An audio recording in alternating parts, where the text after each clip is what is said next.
ദുരിതാശ്വാസ കേന്ദ്രം തന്നെ വെള്ളപ്പൊക്കത്താൽ ഒറ്റപ്പെട്ടു പോയാൽ എന്ത് ചെയ്യും? 50-ലധികം ആളുകളെ മാറ്റിപ്പാർപ്പിച്ച കോട്ടയം പെരിങ്ങല്ലൂർ പാറമ്പുഴ ഗവൺമെന്റ് UP സ്കൂളിന്റെ കാവലായത് സേവാഭാരതിയാണ്. ഭക്ഷണവും സംരക്ഷണവും സേവാഭാരതി ഇവിടെ ഉറപ്പാക്കി. വെള്ളത്താൽ ഒറ്റപ്പെട്ട ദുരിതാശ്വാസ കേന്ദ്രത്തിലേക്ക് ഒരു യാത്ര.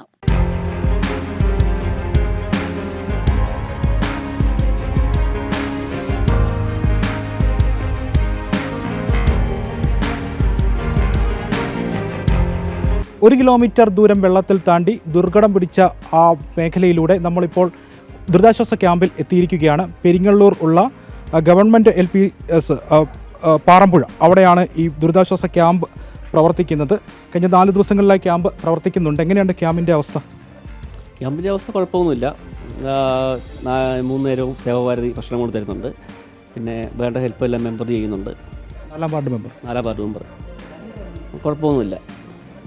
എങ്ങനെയാണ് പഞ്ചായത്ത് ഇപ്പോൾ കോമൺ കിച്ചൺ ഉൾപ്പെടെയുള്ള സംഭവങ്ങൾ ഇവിടെ സജ്ജീകരിച്ചിട്ടുണ്ട്? എന്താണ് ഇപ്പോൾ സേവാഭാരതിയെ ചെയ്യുന്നതെന്ന് പറഞ്ഞു, അതുകൊണ്ട് ചോദിച്ചു. അങ്ങനെ ഇതില്ല, കോമൺ ആയിട്ടുള്ള ഇത് കിച്ചൺ ഇല്ല. സേവാഭാരതിയാണ് ഭക്ഷണം തരുന്നത്? സേവാഭാരതി ഭക്ഷണം തരുന്നത്. എങ്ങനെയുണ്ട് ഇവിടുത്തെ അവസ്ഥ? സേവാഭാരതി തന്നെ ഭക്ഷണം തരുന്നത്. നമുക്ക് 3 നേരം ഇപ്പോൾ കഷ്ടപ്പെട്ട് കണ്ടവാൻ നീന്തി 3 കിലോമീറ്റർ താണ്ടി ഞങ്ങൾക്ക് ഭക്ഷണം എല്ലാം കൊണ്ട് തരുന്നുണ്ട്. പിന്നെ ഞങ്ങളുടെ വീട്ടിലെന്ന് പറഞ്ഞാൽ ഞങ്ങൾക്ക് കറണ്ടില്ല, വെള്ളത്തിന് ഭയങ്കര ബുദ്ധിമുട്ട്. അങ്ങനെയുള്ള സംഭവം കൂടെ ഞങ്ങൾക്ക് വന്നിരിക്കും. ഭയങ്കര ദുരിതം.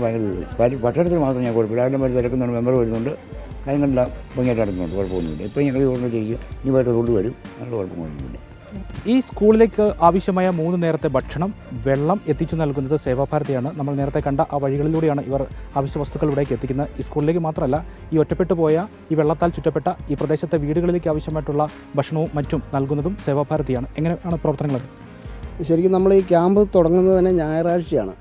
ഞായറാഴ്ച മുതൽ തന്നെ സേവാഭാരതിയുടെ നേതൃത്വത്തിൽ തന്നെയാണ് ഇവിടെയുള്ള 3 നേരം ഭക്ഷണം കൊടുക്കുന്നത്, നമ്മുടെ മെമ്പർ ഉൾപ്പെടെ. ഇവിടെ ഇപ്പം ക്യാമ്പ് തുടങ്ങിയ അന്ന് മുതൽ നമ്മൾ ഇന്ന് വരെ ഭക്ഷണം നമ്മുടെ ഈ വാർഡിലെ മെമ്പർ രാജേന്ദ്രൻ ചേട്ടൻ്റെ നേതൃത്വത്തിൽ സേവാഭാരതി തന്നെയാണ് എല്ലാ നേരവും ഭക്ഷണം ഒരു കുറവുമില്ലാതെ എല്ലാ ആൾക്കാർക്കും കൊടുത്തുകൊണ്ടിരിക്കുന്നത്. പാറമ്പുഴ പ്രദേശത്ത് ഭൂരിപക്ഷ പ്രദേശങ്ങളും വെള്ളത്തിലാണ്.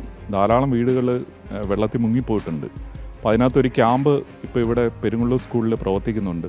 അപ്പോൾ ആ ക്യാമ്പിലേക്ക് വേണ്ട എല്ലാ സഹായങ്ങളും സേവാഭാരതിയുടെ ഭാഗത്തു നിന്നാണ് ചെയ്യുന്നത്. 3 നേരത്തെ ഭക്ഷണം, അവർക്ക് വേണ്ടിയിട്ടുള്ള ബാക്കി അടിസ്ഥാന സൗകര്യങ്ങളെല്ലാം ചെയ്തു കൊടുക്കുന്നത് സേവാഭാരതിയുടെ നേതൃത്വത്തിലാണ്.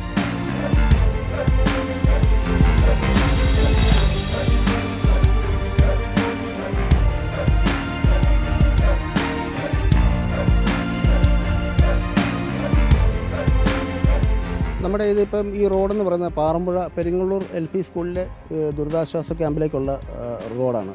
സാധാരണഗതിയിൽ എല്ലാ പ്രാവശ്യവും വെള്ളം പൊങ്ങുമ്പോൾ നെഞ്ചറ്റം കഴുത്തിന് മേലെയാണ് വെള്ളം. അപ്പോൾ അതിനകത്തുള്ള ഒരു പ്രശ്നം എന്താണെന്ന് വെച്ച് കഴിഞ്ഞാൽ, അവിടെ നിന്ന് ഈ ക്യാമ്പിൽ വരുന്ന ആൾക്കാർക്ക് രാത്രിയിലോ എന്തെങ്കിലും ഒരു ഹോസ്പിറ്റലിൽ പോകുന്ന ഒരു വിഷയം വന്നു കഴിഞ്ഞാൽ അവിടെ നമ്മൾ ബ്ലോക്കായി പോവുകയാണ്, നമുക്ക് പുറത്തേക്ക് പോകാൻ പറ്റുന്നില്ലാത്തൊരു സാഹചര്യമാണ്. അപ്പം നമ്മുടെ ഒരു ആവശ്യം എന്താണെന്ന് വെച്ച് കഴിഞ്ഞാൽ, ഈ ബൈറ്റ് MLA കേൾക്കുകയാണെങ്കിൽ നമ്മുടെ ഈ പള്ളിയുടെ ആ ഭാഗം തൊട്ട് പെരിങ്ങള്ളൂർ ഈ റോഡ് ഒരു 3-3.5 അടി പൊക്കി ടാർ ചെയ്ത് കഴിഞ്ഞാൽ നമുക്ക് സഞ്ചാരയോഗ്യമാക്കും. അത് റോഡ് ഒന്ന് നിർമ്മിച്ച് നൽകിയാൽ, വെള്ളം കയറാത്ത രീതിയിലേക്ക് ആക്കി കഴിഞ്ഞാൽ അവിടെ പ്രവർത്തിക്കുന്ന ദുരിതാശ്വാസ ക്യാമ്പിലേക്ക് ആവശ്യ വസ്തുക്കൾ എത്തിക്കാൻ പറ്റും. കൃത്യമായി തന്നെ ദുരിതാശ്വാസ കേന്ദ്രം അവിടെ പ്രവർത്തിപ്പിക്കാൻ പറ്റും. അടുത്ത മഴക്കെടുതി ഉണ്ടാകുമ്പോഴും അവിടെ ദുരിതാശ്വാസ ക്യാമ്പ് തുറക്കേണ്ടത് മാത്രമല്ല, നിരവധി കുടുംബങ്ങൾ, 50ഓളം കുടുംബങ്ങൾ അവിടെയുണ്ട്. ആ കുടുംബങ്ങൾ ഒറ്റപ്പെട്ടു പോകാതിരിക്കുന്ന സാഹചര്യവും ഉണ്ടാവും. ഇപ്പോൾ അവിടെ ദുരിതാശ്വാസ ക്യാമ്പ് പ്രവർത്തിക്കുന്നത് ആ സമീപ പ്രദേശത്തുള്ള കുടുംബങ്ങളിലെ സംയോജിതമായ ഇടപെടലുകൾ, അവരുടെ സഹകരണം, ഒപ്പം തന്നെ സേവാഭാരതിയുടെ സഹകരണം, ഇങ്ങനെയൊക്കെയുള്ള പ്രവർത്തനങ്ങൾ കൊണ്ട് മാത്രമാണ് അവിടെ ഒരു ദുരിതാശ്വാസ ക്യാമ്പ് പ്രവർത്തിക്കുന്നത്.